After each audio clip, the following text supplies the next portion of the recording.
നമസ്കാരം, മാസ്റ്ററിംഗ് എഡ്യൂടെക്കിലേക്ക് എല്ലാവർക്കും സ്വാഗതം. അപ്പോൾ ഇന്നത്തെ ക്ലാസ്സിൽ നമ്മൾ ഡിസ്കസ് ചെയ്യാൻ പോകുന്നത് നെറ്റ്വർക്ക് ടോപ്പോളജീസ് ആണ്. അപ്പോൾ ടോപ്പോളജി എന്ന് പറഞ്ഞാൽ എന്താണ്? നമ്മൾ നെറ്റ്വർക്ക് എന്ന് പറഞ്ഞാൽ എന്താ? കണക്ഷൻ ഓഫ് കമ്പ്യൂട്ടേഴ്സ്, അല്ലെങ്കിൽ കുറേ കമ്പ്യൂട്ടേഴ്സിനെ ഡേറ്റാസ് ഷെയർ ചെയ്യാൻ വേണ്ടിയിട്ട് കണക്ട് ചെയ്തിരിക്കുന്നതിനെയാണ് എന്ത് പറയുന്നത്? നെറ്റ്വർക്ക് എന്ന് പറയുന്നത്. അപ്പം അത് പല രീതിയിൽ നമുക്ക് കണക്ട് ചെയ്യാം. അതാണ് ടോപ്പോളജി എന്ന് പറയുന്നത്. ലേ out of the connected device. ഈ ഡിവൈസസ് ഒക്കെ കണക്ട് ചെയ്തിരിക്കുന്ന ഒരു പ്രത്യേക ലേഔട്ടിലായിരിക്കും. ആ ലേഔട്ടിനെയാണ് ടോപ്പോളജി എന്ന് പറയുന്നത്. അപ്പോൾ മെയിനായിട്ടുമുള്ള നെറ്റ്വർക്ക് ടോപ്പോളജിയെ നമ്മൾ 6ആയിട്ട് തരംതിരിച്ചിട്ടുണ്ട്. ഒന്നാമത്തതാണ് bus topology. Topology means the layout of connected devices. Connected ഡിവൈസസിൻ്റെ ലേഔട്ടാണ് ടോപ്പോളജി എന്ന് പറയുന്നത്. മെയിനായിട്ടും 6 ടൈപ്പ് ടോപ്പോളജീസ് ആണുള്ളത്. ഒന്നാമത്തത് ബെസ്റ്റ് ടോപ്പോളജി. അപ്പോൾ ബെസ്റ്റ് ടോപ്പോളജി എന്ന് പറഞ്ഞാൽ ഈ ഫിഗറിൽ കാണുന്നത് പോലെ തന്നെ നമ്മുടെ കമ്പ്യൂട്ടേഴ്സിനെ കണക്ട് ചെയ്തിരിക്കുന്നതാണ് ബസ് ടോപ്പോളജി എന്ന് പറയുന്നത്. അതിലെന്ത് കാണും? ഒരു സെൻട്രലായിട്ടുള്ള ഒരു കണക്റ്റഡ് വയർ കാണും. ആ കേബിളുമായിട്ടായിരിക്കും കമ്പ്യൂട്ടേഴ്സിനെ എല്ലാം കണക്ട് ചെയ്തിരിക്കുന്നത്. അപ്പോൾ ഈ സെൻട്രൽ കണക്ഷൻ കേബിളിനെ നമ്മൾ ബാക്ക് ബോൺ എന്നാണ് പറയുന്നത്. അപ്പം it uses a common backbone to connect all device. Common ആയിട്ടൊരു ബാക്ക് ബോൺ അല്ലെങ്കിൽ ഒരു കേബിൾ കണക്ഷൻ ഉണ്ടായിരിക്കും. അതിലുള്ള എല്ലാ ഡിവൈസസിനെയും കണക്ട് ചെയ്യാൻ വേണ്ടിയിട്ട്. അപ്പോൾ എല്ലാ ഡേറ്റാസും ഷെയർ ചെയ്യുന്നത് ഏത് വഴിയാണ്? ഈ കോമൺ ആയിട്ടുള്ള ഈ കമ്മ്യൂണിക്കേഷൻ ചാനൽ വഴിയാണ് ഡേറ്റാസ് ഷെയർ ചെയ്യുന്നത്. ഇങ്ങനെയുള്ള കണക്ഷൻ അല്ലെങ്കിൽ ടോപ്പോളജി അല്ലെങ്കിൽ ലേഔട്ടിനെയാണ് ബസ് ടോപ്പോളജി എന്ന് പറയുന്നത്. പിന്നെ ഇതിൻ്റെ ഒരു പ്രത്യേകത എന്ന് പറഞ്ഞാൽ ഈ കണക്ഷൻ കേബിളിൽ ഏതെങ്കിലും കണക്ഷൻ കേബിളിന് എന്തെങ്കിലും ഫെയിലിയർ സംഭവിച്ചാൽ അല്ലെങ്കിൽ ഡാമേജ് സംഭവിച്ചാൽ ഈ നെറ്റ്വർക്ക് ഫുള്ളായിട്ട് എന്താകും? ഫെയിലിയർ ആകും. അപ്പോൾ നെറ്റ്വർക്ക് വഴി ഡേറ്റ ട്രാൻസ്ഫർ പിന്നീട് പോസിബിൾ അല്ല. അതാണ് ബസ് ടോപ്പോളജി. അപ്പോൾ ബസ് ടോപ്പോളജി എന്ന് പറഞ്ഞാൽ എന്താണ്? ഇതിനകത്ത് കോമൺ ആയിട്ടൊരു ബാക്ക് ബോൺ കാണും ഈ എല്ലാ ഡിവൈസസിനെയും കണക്ട് ചെയ്യാൻ വേണ്ടിയിട്ട്. അപ്പോൾ ആ കോമൺ ആയിട്ടുള്ള ഒരു ഡേറ്റ കേബിൾ വഴിയായിരിക്കും ഡേറ്റ ട്രാൻസ്ഫർ നടക്കുന്നത്. അപ്പോൾ ഇതിനകത്തുള്ള ഈ കേബിളിന് എന്തെങ്കിലും ഫെയിലിയർ സംഭവിച്ചു കഴിഞ്ഞാൽ ഈ നെറ്റ്വർക്ക് എന്താവും? പിന്നീട് നമുക്ക് യൂസ് ചെയ്യാൻ പറ്റത്തില്ല. ഇനി രണ്ടാമത്തേന്ന് പറഞ്ഞാൽ റിംഗ് ടോപ്പോളജിയാണ്. റിംഗ് ടോപ്പോളജി എന്ന് പറഞ്ഞാൽ കണ്ടോ, ഈ ഫിഗറിൽ കാണിച്ചിരിക്കുന്ന പോലെ തന്നെ ഒരു റിങ്ങിൻ്റെ ഷേപ്പിൽ റിംഗ് രീതിയിൽ കമ്പ്യൂട്ടേഴ്സിനെ കണക്ട് ചെയ്തിരിക്കുന്നതിനെയാണ് റിംഗ് ടോപ്പോളജി എന്ന് പറയുന്നത്. അപ്പോൾ ഈ ഇതിൽ എല്ലാ മെസ്സേജസും ട്രാവൽ ചെയ്യുന്നത് എങ്ങനെയാണ്? ഒരു റിംഗ് മോഡലിലായിരിക്കും. റിംഗ് പോലെയാണ് ഇവിടെ കമ്പ്യൂട്ടേഴ്സിനെ കണക്ട് ചെയ്തിരിക്കുന്നത്. അപ്പോൾ ഈ ഒരു കമ്പ്യൂട്ടർ ഇതുമായിട്ട് കണക്ട് ചെയ്തിരിക്കുന്നു, ഇതുമായിട്ട് കണക്ട് ചെയ്തിരിക്കുന്നു, ഇങ്ങനെ കണക്ട് ചെയ്തു, ലാസ്റ്റ് ഡിവൈസ് ഫസ്റ്റ് വണ്ണുമായിട്ട് കണക്ട് ചെയ്തിരിക്കുന്നു. ഇങ്ങനെ ഒരു റിംഗ് മോഡലിൽ കണക്ട് ചെയ്തിരിക്കുന്നതിനാണ് റിംഗ് ടോപ്പോളജി എന്ന് പറയുന്നത്. ഇനി നോക്കിയേ, അപ്പോൾ ഇതിൽ ഏതെങ്കിലും ഒരു കേബിളിന് ഫെയിലിയർ സംഭവിച്ചാൽ, ഇത് രണ്ടും തമ്മിൽ കണക്ട് ചെയ്തിരിക്കുന്ന ഈ കേബിളിന് ഫെയിലിയർ സംഭവിച്ചാൽ എന്ത് സംഭവിക്കും? ഇത് തമ്മിലുള്ള ഡേറ്റ ട്രാൻസ്ഫർ, ഈ ഒരു ടോപ്പോളജി അല്ലെങ്കിൽ ഈ ഒരു നെറ്റ്വർക്കിലുള്ള ഡേറ്റ ട്രാൻസ്ഫർ പോസിബിൾ ആകത്തില്ല. ഈ എൻ്റയർ കേബിൾ തന്നെ എന്തായി പോകും? ബ്രേക്കായി പോകും. അപ്പോൾ a failure in any cable or device break the loop affect the entire network. അതുപോലെ തന്നെ ഇതിനകത്തുള്ള ഏതെങ്കിലും ഒരു ഡിവൈസിന് എന്തെങ്കിലും ഡാമേജ് സംഭവിച്ചാലും ഇത് ഈ എൻ്റയർ നെറ്റ്വർക്കിനെ അഫക്റ്റ് ചെയ്യും. അതാണ് റിംഗ് ടോപ്പോളജി. ഇനി മൂന്നാമത്തേതെന്ന് പറഞ്ഞാൽ സ്റ്റാർ ടോപ്പോളജിയാണ്. അപ്പം ഈ സ്റ്റാർ ടോപ്പോളജിയിൽ ഉള്ള നമ്മൾ കണക്റ്റഡ് സിസ്റ്റം എല്ലാം സെൻട്രൽ ആയിട്ടുള്ള ഒരു ഡിവൈസുമായിട്ട് കണക്റ്റഡ് ആയിരിക്കും. അതാണ് ഹബ്ബ്. അപ്പോൾ സെൻട്രലായിട്ട് ഒരു ഹബ്ബ് ഉണ്ടായിരിക്കും. ഈ ഹബ്ബ് വഴിയായിരിക്കും എല്ലാ ഡിവൈസസും കണക്ട് ചെയ്തിരിക്കുന്നത്. ഇതാണ് സ്റ്റാർ ടോപ്പോളജി. അപ്പം നോക്കി, it has a central connection point called hub. ഇതിനകത്ത് എന്ത് കാണും? ഒരു സെൻട്രൽ കണക്ഷൻ പോയിന്റ് കാണും. എല്ലാ കമ്പ്യൂട്ടേഴ്സും ഈ ഹബ്ബ് വഴിയായിരിക്കും കണക്ട് ചെയ്തിരിക്കുന്നത്. അപ്പോൾ അതിൻ്റെ പ്രത്യേകത എന്ന് പറഞ്ഞാൽ നമ്മൾ നേരത്തെ റിംഗ് ടോപ്പോളജിയിലും ബസ് ടോപ്പോളജിയിലും പറഞ്ഞ ഒരു കാര്യമുണ്ട്. ഇവിടുത്തെ കേബിൾ കണക്ഷൻ എന്തെങ്കിലും ഡാമേജ് സംഭവിച്ചാൽ ഈ നെറ്റ്വർക്ക് ഫുള്ള് ഫെയിലാകും. ഇവിടെ അതുപോലെ ഈ കേബിളിനോ ഡിവൈസിനോ ഒരു ഡാമേജ് സംഭവിച്ചാൽ ഈ നെറ്റ്വർക്ക് ഫുൾ എന്താകും? ഫെയിലുവർ ആകും. പക്ഷെ സ്റ്റാർ ടോപ്പോളജിയുടെ പ്രത്യേകത എന്താന്ന് വെച്ചാൽ ഒരു ഡിവൈസ് ഹബ്ബുമായിട്ടാണ് കണക്ട് ചെയ്തിരിക്കുന്നത്. അപ്പോൾ ഈ ഡിവൈസും ഹബ്ബും തമ്മിലുള്ള കേബിൾ കണക്ഷനിൽ എന്തെങ്കിലും ഡാമേജ് സംഭവിക്കുകയാണെന്നുണ്ടെങ്കിൽ ഇവിടോട്ടുള്ള ഡേറ്റ ഷെയർ മാത്രമേ എന്ത് ചെയ്യൂ? ഫെയിലിയർ ആകത്തുള്ളൂ അല്ലെങ്കിൽ പോസിബിൾ ആകാതിരിക്കത്തുള്ളൂ. പക്ഷേ ഈ ഹബിന് ഡാമേജ് സംഭവിച്ചു കഴിഞ്ഞാൽ ഈ എൻറ്റയർ നെറ്റ്വർക്ക് എന്ത് പറ്റും, കണക്റ്റ് അല്ലെങ്കിൽ ഫെയിലിയർ ആകും. അതാണ് സ്റ്റാർ ടോപ്പോളജിയുടെ പ്രത്യേകത. അപ്പം നോക്കിയേ, failure of any network cable affect one computer network access not the entire LAN.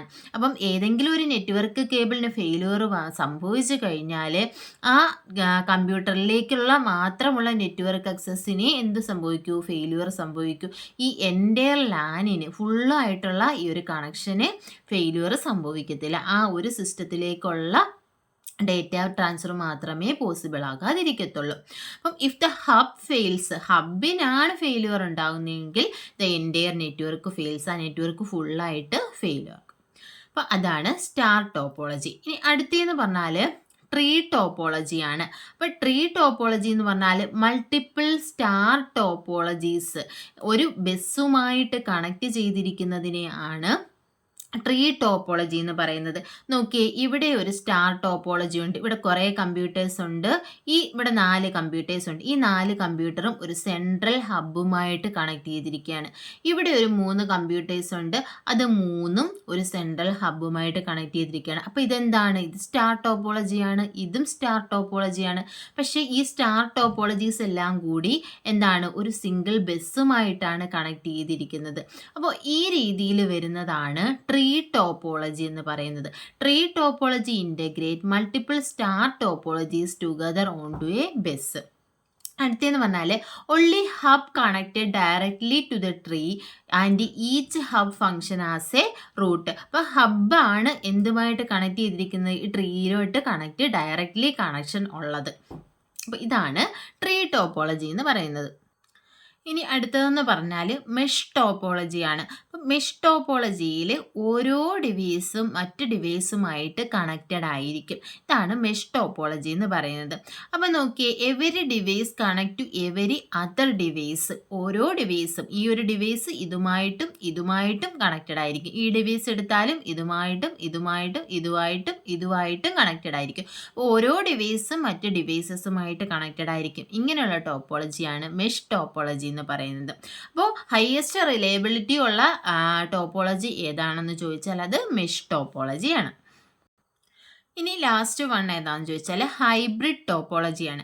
Hybrid topology എന്ന് പറഞ്ഞാൽ combination of one or more different topologies, ഒന്നിലധികം ടോപ്പോളജീസ് എൻ്റെ കോമ്പിനേഷനാണ് ഹൈബ്രിഡ് ടോപ്പോളജി എന്ന് പറയുന്നത്. ഇപ്പം ഇവിടെ നോക്കിയേ, ഇവിടെ ഒരു ടോപ്പോളജി ഉണ്ട്. ഇതെന്ത് ടോപ്പോളജിയാണ്? സ്റ്റാർ ടോപ്പോളജി അല്ലേ? ഇവിടെ 4 ഡിവൈസ് ഒരു സെൻട്രൽ പോയിന്റുമായിട്ട് കണക്ട് ചെയ്തിട്ടുണ്ട്. ഇവിടെ 2 ഒരു സെൻട്രൽ പോയിന്റുമായിട്ട് കണക്ട് ചെയ്തിട്ടുണ്ട്. അതെന്താണ്? ഒരു ബസ്സുമായിട്ട് കണക്ട് ചെയ്തിട്ടുണ്ട്. ഇത് സ്റ്റാർ ടോപ്പോളജി.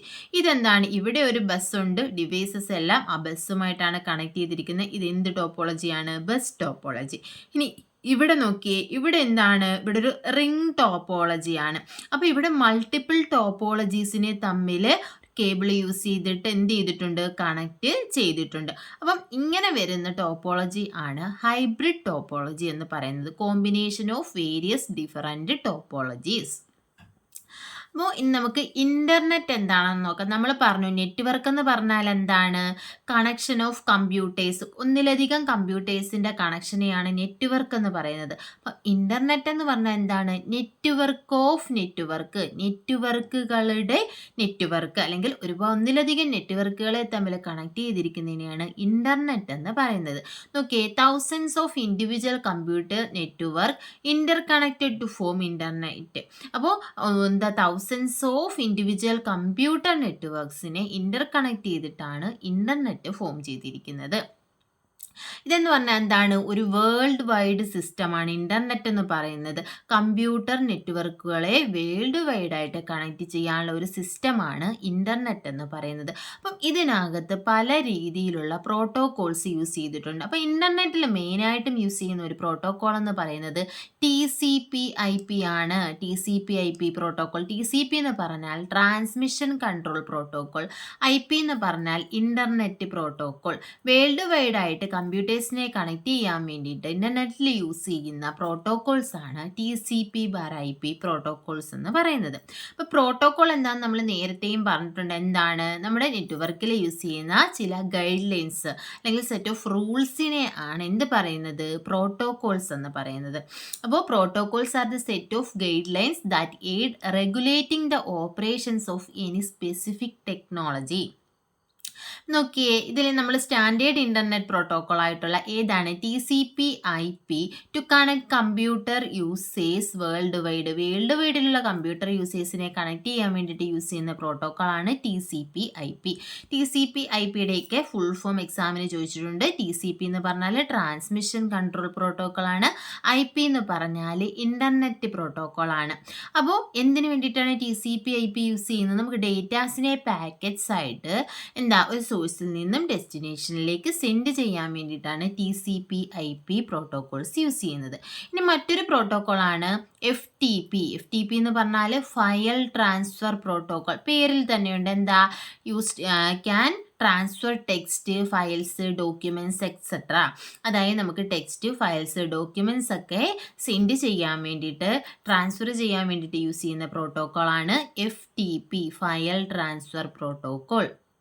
ഇനി നെക്സ്റ്റ് വൺ എന്ന് പറഞ്ഞാൽ HTTP, hyper text transfer protocol. ഇപ്പം നമ്മൾ ഏതെങ്കിലും വെബ് പേജോ വെബ്സൈറ്റോ ഒക്കെ ആക്സസ് ചെയ്യുമ്പോൾ നമ്മൾ അറിയാതെ തന്നെ യൂസ് ചെയ്യുന്ന ഒരു പ്രോട്ടോകോളാണ് HTTP എന്ന് പറയുന്നത്.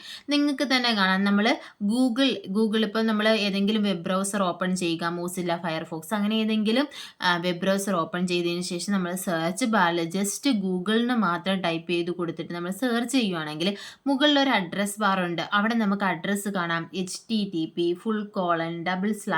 എന്ന് പറഞ്ഞിട്ട് കുറേ അഡ്രസ്സ് കാണാൻ പറ്റും. അപ്പോൾ അവിടെ എന്താ വരുന്നത്? HTTP പ്രോട്ടോകോളാണ് യൂസ് ചെയ്യുന്നത്.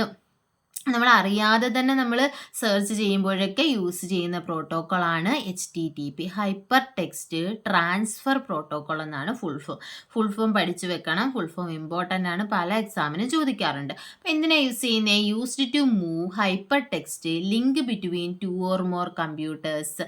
ഹൈപ്പർ ടെക്സ്റ്റ് ഒക്കെ മൂവ് ചെയ്യാൻ, നമ്മൾ ലിങ്ക് ഒക്കെ കണക്ട് ചെയ്യാനൊക്കെ യൂസ് ചെയ്യുന്നത് ഏതാണ്? HTTP പ്രോട്ടോക്കോൾസ് ആണ്. ഇനി നോക്കിയേ, the internet is managed by ICANN. ഇൻ്റർനെറ്റിനെ മാനേജ് ചെയ്യുന്ന ആരാണ്? ICANN ആണ്. എവിടെയാണുള്ളത്? USA-ലാണുള്ളത്. ICANൻ്റെ full form Internet Corporation for Assigned Names and Numbers എന്നാണ്. അപ്പം ഇൻ്റർനെറ്റിനെ മാനേജ് ചെയ്യുന്നത് ICANN ആണ്. ICANൻ്റെ full form Internet Corporation for Assigned Names and Numbers. ഇനി ഇതെന്താ ചെയ്യുന്നത്? നമ്മുടെ IP address assignment, domain name registration ഒക്കെ ചെയ്യുന്നത് എവിടെയാണ്? ICANN ആണ് മാനേജ് ചെയ്യുന്നത്. ഇനി ഇതിനകത്ത് ഡേറ്റ ട്രാൻസ്ഫർ എന്ന് പറയുന്നത് എന്താണ്? വെരി ഫാസ്റ്റ് ആണ്. ഇൻ്റർനെറ്റ് യൂസ് ചെയ്തിട്ട് നമുക്ക് ഫാസ്റ്റ് ആയിട്ട് ഡേറ്റ ട്രാൻസ്ഫർ ചെയ്യാൻ പറ്റും. എന്തുകൊണ്ടാണ്? Because the data is send in the form of binary form. Binary എന്താണെന്ന് നമുക്കറിയാം. ബൈനറി എന്താണ്? 0s and 1s, bits use ചെയ്തിട്ടാണ് ഡേറ്റ എന്ത് ചെയ്യുന്നത്? സെൻഡ് ചെയ്യുന്നത്. ബൈനറി ഫോമിലാണ് ഡേറ്റ ട്രാൻസ്ഫർ ചെയ്യുന്നത്. അതുപോലെ തന്നെ ഡേറ്റാസിനെ ചെറിയ ചെറിയ പാക്കറ്റ്സ്, ചെറിയ പീസസ് ആയിട്ട് എന്ത് ചെയ്യുന്നുണ്ട്? ഡിവൈഡ് ചെയ്യുന്നുണ്ട്.